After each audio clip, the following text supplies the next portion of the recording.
Des réflexions se poursuivent autour des enjeux de l'heure en République démocratique du Congo. La dernière en date est celle de la commission Justice, Paix et Sauvegarde de l'Église du Christ au Congo.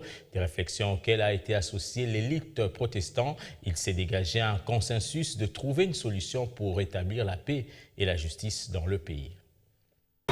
Les réflexions sur les paysages politiques de l'heure, l'élection du bureau de la CENI, la loi organique organisant la CENI et la question des dirigeants de la Cour constitutionnelle, voilà 4 points sur la table des réflexions entre la commission Justice, Paix et Sauvegarde des créations de l'Église protestante au Congo avec l'élite de l'Église. L'Église a réuni, sur demande du président de l'Église du Christ au Congo, cette élite protestante en vue de réfléchir sur les options plausibles à mettre sur table. Notamment, nous avons la question des réformes du système électoral. Nous insistons sur la dynamique des réformes du système électoral.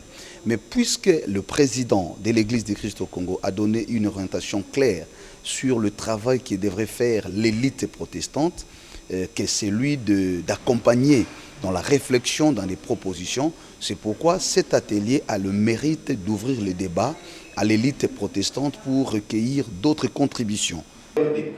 Occasion pour les porte-parole de l'ECC, en tant que membre de cette structure, de saluer la décision du président de la République de ne pas investir Ronsard Malonda à la tête de la CENI. Nous avons d'une part remercié le chef de l'État pour sa sagesse de ne pas avoir permis de prendre une ordonnance sur la base d'infos.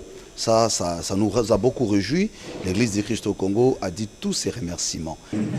Pour les élites membres du CJPSC, ces compteurs à zéro pourraient être un moyen efficace dans la quête de la paix et la justice. Mes impressions sont bonnes parce que pour moi, c'est une façon pour l'Église de prendre ses responsabilités. Vous savez que c'est vrai, l'Église ne s'engage pas dans la politique politicienne, mais l'Église a son mot à dire dans la gestion de la République, de la Res Publica comme on dit.